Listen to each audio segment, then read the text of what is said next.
हाँ तो भाई, कश्मीर से वापसी का सफ़र हमारा शुरू हो चुका है और हम वापस जा रहे हैं आज बालाकोट की तरफ।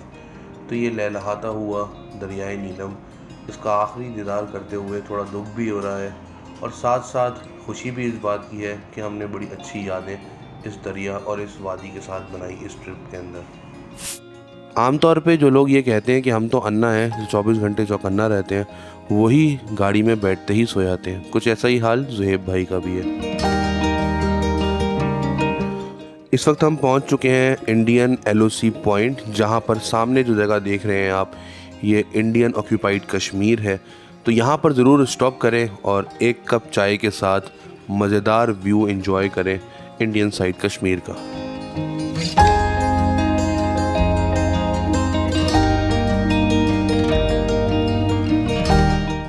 दूसरा स्टॉप ओवर हमने लिया मुजफ्फराबाद व्यू पॉइंट के ऊपर, जहां से पूरे मुजफ्फराबाद सिटी का एक बेहतरीन और खूबसूरत सा व्यू आता है और दरियाए नीलम यहां से यू टर्न लेके वापस घूमता है।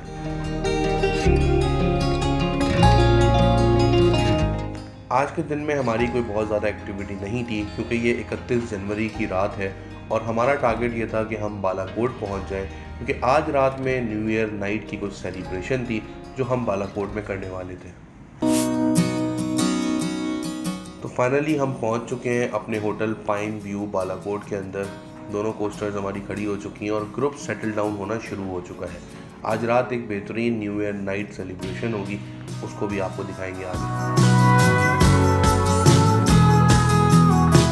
ग्रुप के सेटल डाउन होने के बाद सोचा कि थोड़ी चहलकदमी की जाए, तो हमारे होटल से चंद ही कदम के फासले पे कैफ़े रेफ्रेस्को हमें नज़र आया, जहाँ पे खुशकिस्मती से हमें एक ऐसा जिंगर मिल गया जिसने कराची की याद ताज़ा करा दी। तो कभी भी बालाकोट आए तो इस कैफ़े पे जिंगर या पिज़्ज़ा ज़रूर ट्राई करें।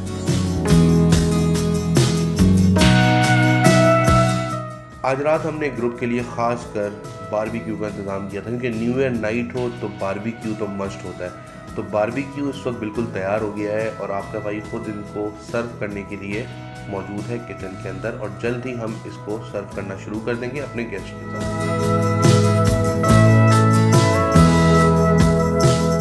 खाने के थोड़ी ही देर के बाद हम ग्रुप को लेके बॉनफायर की जगह पे ले आए, क्योंकि रात बहुत ठंडी हो चुकी थी और ग्रुप को गर्म रखने के लिए हमें बॉनफायर का इंतज़ाम जल्द से जल्द करना था, क्योंकि आज रात न्यू ईयर की थी और हमें फ़ौरन ही न्यू ईयर की सेलिब्रेशन भी स्टार्ट करानी थी।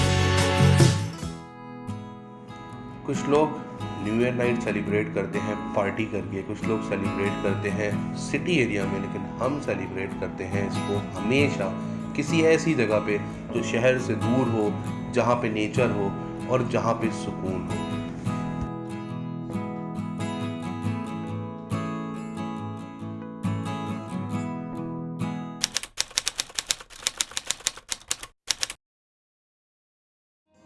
अगली सुबह हमें अपनी वापसी शुरू करनी थी इस्लामाबाद के लिए, और हमारी किस्मत कुछ इतनी ज़्यादा अच्छी थी कि हमें एक बेहतरीन बार्बर शॉप मिल गई, जहाँ पे हमें ज़बरदस्त मसाज भी मिल गया और हमने अपनी शेव भी कर ली।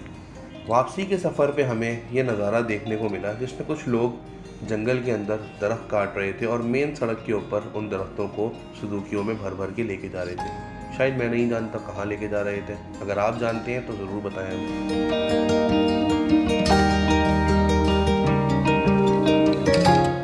बालाकोट से वापसी पे हम जो रूट यूज़ कर रहे हैं वो मानसेरा मोटरवे है, जो कि इंतहाई खूबसूरत है और उस की खूबसूरती के अंदर चार चांद लगा देती हैं जो नई टनल्स मानसेरा की बनी है चाइना पाक फ्रेंडशिप के हवाले से। और ये बहुत खूबसूरत टनल्स हैं जो कि कई किलोमीटर लंबी हैं और इसके अंदर जाके आपको एक अलग ही एहसास होता है।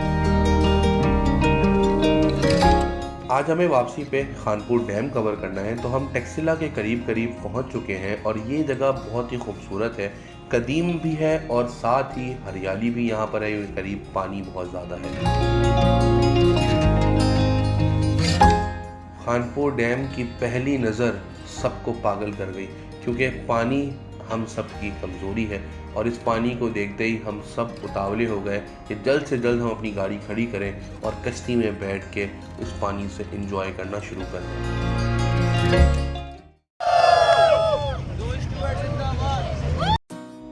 खानपुर डैम पे मुख्तलिफ तरह की बोटिंग अवेलेबल है, जिसके अंदर आप चाहें तो शेयर्ड बोटिंग भी कर सकते हैं, जो नॉर्मली आपको 500 रुपये पर हेड पड़ रही होती है।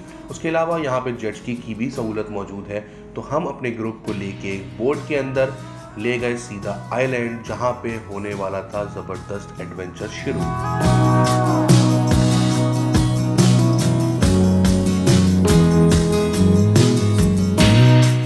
तो भाई इस वक्त हम मालदीव, मलेशिया, थाईलैंड, दुबई इन जगहों में मौजूद नहीं है, बल्कि हम मौजूद हैं पाकिस्तान के अंदर, और जगह का नाम है खानपुर डैम।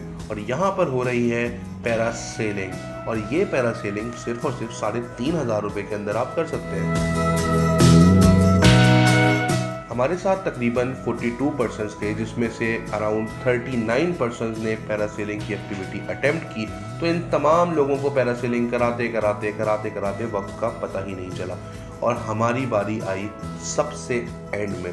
तो जब सबको हमने पैरासेलिंग करा ली तो हमारी टेंशन ख़त्म हो गई। लोगों को बिठाया बोट में और हमने किया ज़िंदगी का बेस्ट एक्सपीरियंस पैरासेलिंग का। इस पैरासेलिंग एक्टिविटी में हमें पता नहीं चला, मगर सूरज आहिस्ता आहिस्ता ढलना शुरू हो गया था और अंधेरे ने अपना मुंह निकालना शुरू कर दिया था। हमें साथ ही ये टेंशन खाने लग गई कि हमें अंधेरा होने से पहले पहले तमाम बच्चों को लेके किनारे तक पहुंचना है, वरना मुश्किल हो सकती है।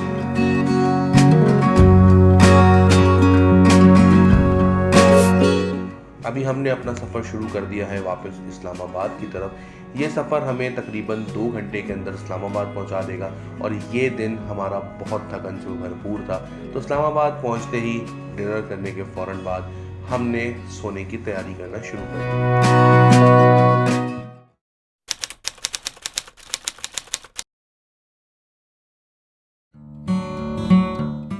इस्लामाबाद जब भी हम आते हैं तो तहज़ीब जाकर थोड़ी बहुत शॉपिंग ज़रूर करते हैं, वरना टूर अधूरा रह जाता है।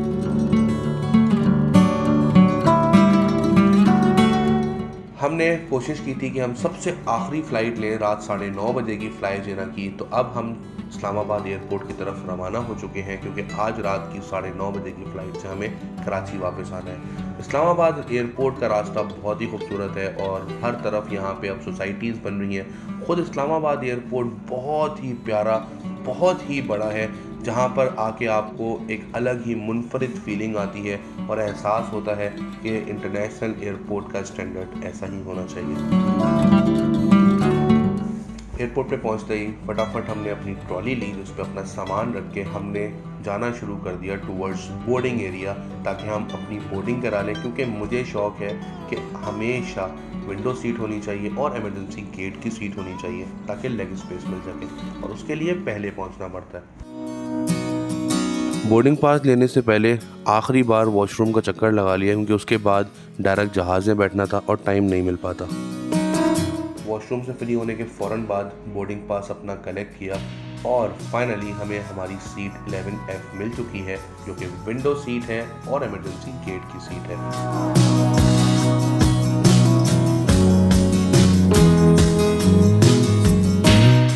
बोर्डिंग पास हाथ में लेके बाहर जहाज़ों को देखने की फीलिंग ही कुछ और है। हर इंसान के अंदर कहीं ना कहीं थोड़ा सा डर ज़रूर होता है फ्लाई करने का, और ये डर मेरे अंदर भी मौजूद है। तो साथ साथ हल्का सा डर भी लग रहा था और खुशी भी थी घर वापस जाने की। फ्लाई जिना क्योंकि एक नई एयरलाइन है, तो सारे जहाज़ भी नए हैं, सीट्स बहुत साफ़ सुथरी और कंफर्टेबल हैं, और सफाई का बहुत ज़्यादा ख्याल रखा गया है। जहाज़ में दाखिल होने के थोड़ी ही देर के बाद जब हम सेटल डाउन हो गए, तो एयर होस्टेसेस ने सेफ्टी गाइडलाइंस के बारे में बताना शुरू कर दिया, जो कि एक बहुत स्मूथ प्रेजेंटेशन थी। और उसके फ़ौरन बाद जहाज़ शुरू हो गया टेक ऑफ करने के लिए रनवे के ऊपर।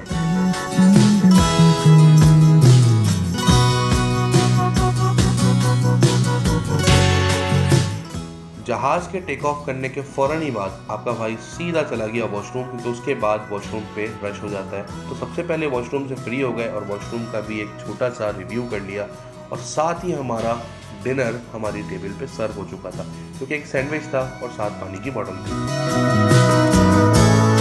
फ्लाईजेना की एयरलाइन हमें ये फैसिलिटी देती है कि हम ड्यूरिंग द फ्लाइट भी कुछ ऑर्डर कर सकते हैं। तो मैंने जुहैब से कहा कि भाई चाय तेरी तरफ से होगी, तो फाइनली चाय आ चुकी है जो हम एंजॉय कर रहे हैं। वो कहते हैं ना, जितना आप किसी चीज़ से डरते हैं वो चीज़ आपको उतना ही डराती है। कुछ ऐसा ही हमारे साथ हो रहा था। प्रवास के थोड़ी ही देर के बाद कैप्टन ने हमें ये बता दिया कि आगे मौसम ना हमवार है, तो आप लोग अपनी हिफाजती बंद बांध लें।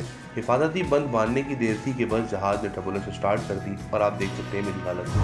हाँ तो भाई लैंडिंग शुरू होने वाली है, लेकिन बाहर देखो तो अंधेरा है, लग रहा है दूसरे रास्ते से ले आ रहा है कराची। समझ में नहीं आ रहा है बिल्कुल। बड़ा ज़बरदस्त ज़बरदस्त रहा हमारा एक्सपीरियंस फ्लाई जना का। अल्लाह के नाम पे देख रहा हूँ। ये लैंडिंग होना स्टार्ट हो गई है भाई। यानी बैरियर डाउन आ गया।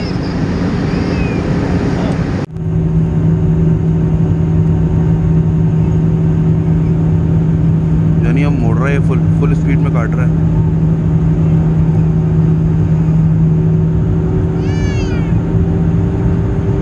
ओए होए होए होए होए होए। ये सब बातें करते करते थोड़ी ही देर में जहाज़ लैंडिंग के लिए रनवे के बिल्कुल करीब पहुंच गया, और यकीन माने ये लैंडिंग बहुत ही स्मूथ और बहुत ही सेफ थी। पता ही नहीं चला कि कब जहाज़ के पहियों ने ज़मीन को छू लिया। ये अभी फ्लाइट लैंड हुई है, सीधा भी नहीं हुआ जहाज़, और ऐसे सारे खड़े हो गए जैसे इनको यहाँ से सीधा चांद पे जाना है। बोल रही है बाजी कि रुक जाओ, वेट कर लो, लेकिन नहीं, लगे पड़े हैं सारे। वो देखो उतर रहा है सामान। हम अपना सुकून से अपना सामान कलेक्ट करने के बाद जहाज़ से बाहर निकलते हुए सीधा पहुंचना शुरू कर दिया हमने लगेज काउंटर के पास, जहां पर हमारा लगेज हमारा इंतज़ार कर रहा था। हाँ तो भाई इस्लामाबाद से कराची फ्लाई जना की फ़्लाइट से अल्हम्दुलिल्लाह हम पहुंच चुके हैं। वैसे दोस्तों, अपना शहर जैसा भी हो, लेकिन एग्ज़िट के बाहर से निकलने के बाद जो अपने शहर के अंदर पहला कदम रखने की फीलिंग है, और घर जाते हुए कराची का लिखा हुआ बोर्ड है, इसकी फील ही कुछ और है।